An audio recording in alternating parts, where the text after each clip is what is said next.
घर में रौनक, बोलता हुआ घर का हर कोना, यही तो है घर का घर होना।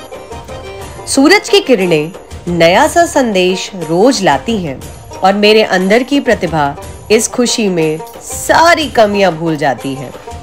एहसास खुशी का तुम्हें खुद करना है बंधु, ये जिम्मेदारी ना संभालो तो मोटिवेशन की नींव हिल सी जाती है। और भीतर खोजो इस चिंगारी को, राह कितनी भी स्याह हो, रोशनी जल ही जाती है। नवरात्रों की रौनक, अष्टमी का कन्या पूजन, माँ से मान मनोहार, प्रेम और श्रद्धा से भरा हुआ ये 9 दिनों का अप्रतिम त्योहार, माँ का प्यारा सा सजा हुआ दरबार। तो इसी जुगलबंदी के साथ नमस्कार यूट्यूब परिवार, मैं हूँ प्रतिभा और आप हैं आपके अपने चैनल यूपी 32 जिंदगी जिंदाबाद में। हाँ, तो मैं क्या कह रही थी? अष्टमी का कन्या पूजन। जी हाँ, हर लड़की समझती होगी वो बचपन की ना सेलिब्रिटी वाली फीलिंग, लोगों का पीछे पीछे भागना और इन बच्चों का आगे आगे दौड़ना। आज अपनी बालकनी में खड़े होकर के ये नज़ारा देखते देखते अपने बचपन के दिन याद आ गए। तो अब क्या ही कहूँ, ये उत्साह, ये बचपन जगाना पड़ता है और इसी खुशी में खुद को सजाना पड़ता है। तो ये है मेरा अष्टमी का लुक और मैंने इसे सिंपल सूट के साथ पेयर किया है। सिंपल ज्वेलरी रखी है, कुछ भी कान में और नेक में मैंने अलग से अलाइन नहीं किया है, अपनी गोल्ड की ही ज्वेलरी पहनी है। इस सूट पे जो गोट लगी हुई है वो मैंने खुद लगाई है। मेरी फ्रेंड नवेली इसके बारे में अच्छे से जानती होगी और अगर वो ये व्लॉग देख रही होगी तो ज़रूर पहचान जाएगी। भगवत सेवा का आनंद लेने वाला तो बताता ही है, जैसे मैं आपको बता रही हूँ, पर इसमें भाव विभोर वो ही हो सकेगा जो भगवान से जुड़ाव रखता होगा। अपने धार्मिक जीवन में रोज कुछ अंश नए जुड़ते पाती हूँ और इस बात से आनंदित हो जाती हूँ कि परीक्षा सही जा रही है, इसीलिए नए नए पड़ाव आते जा रहे हैं। आनंद ही आनंद। अष्टमी के पूजन की व्यवस्था चल रही है। पहले घरों में आंगन का रिवाज था तो बड़ी सी रंगोली त्योहारों पे सजती थी, फिर धीरे धीरे बड़ी सी रंगोली छोटी हो गई। आंगन तो नहीं पर घर जमीन छोटी हो गई, पर कोई नहीं, अभाव में प्रभाव से काम करना ही तो जीवन का सारांश है। हम लोगों ने मिलकर दुर्गा जी के लिए एक प्यारा सा चौक बैठाया था। अष्टमी पूजन के बाद दुर्गा माँ का वो चौक हटाया जाएगा और माँ फिर से मंदिर में विराजेंगी।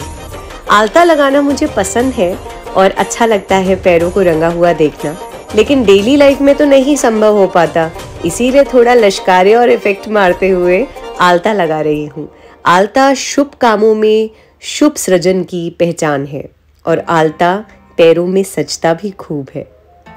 मन की खुशी चेहरे पर रिफ्लेक्ट होती है, इस बात में कोई दो राय नहीं है।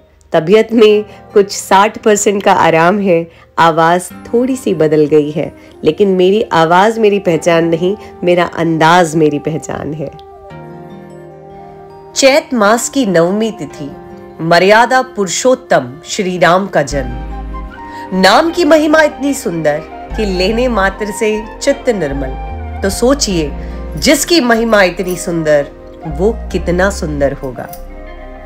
सनातन धर्म में आस्था रखने वालों के लिए राम मानने का नहीं, जानने का विषय है, और सनातन पे आस्था न रखने वालों के लिए मैं कहूंगी कि उनका जीवन खेद का विषय है। भक्त की श्रद्धा का पार पा जाना असंभव है, और जो भक्त नहीं वो कौन है फिर?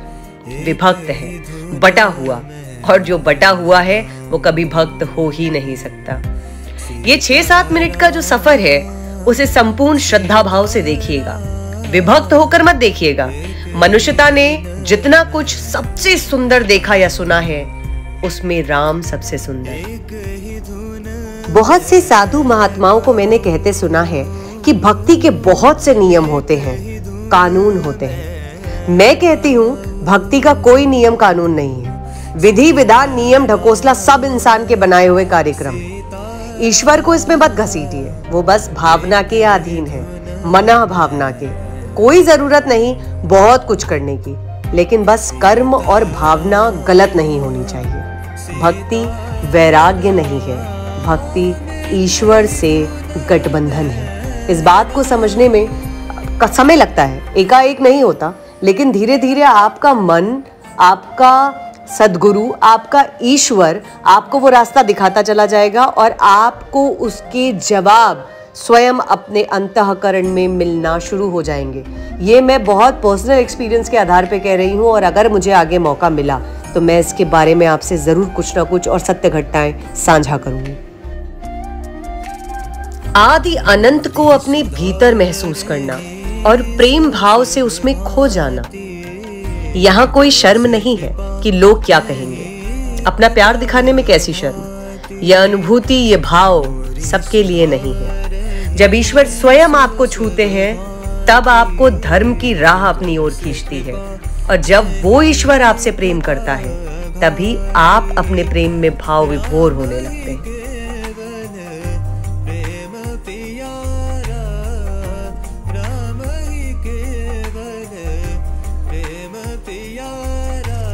रूप भिन्न हो सकते हैं पर ईश्वर में विभक्तिकरण नहीं है। न धर्म के आधार पे न जाति के आधार पर। वो एक था, एक है और एक ही रहेगा। ध्वजा, पताका या झंडा, गर्व, शौर्य, सनातन होने की पहचान, एक प्रासंगिक अध्याय का कीर्तिमान।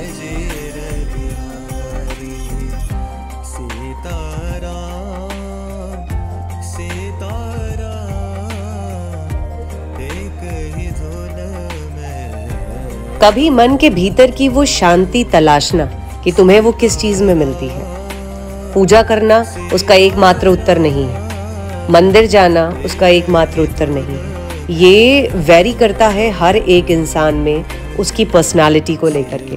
तो कभी इस बारे में एक संगोष्ठी अपने साथ जरूर रखना, अपने मन में जरूर झांकना कि तुम्हें किस बात में सुकून मिलता है।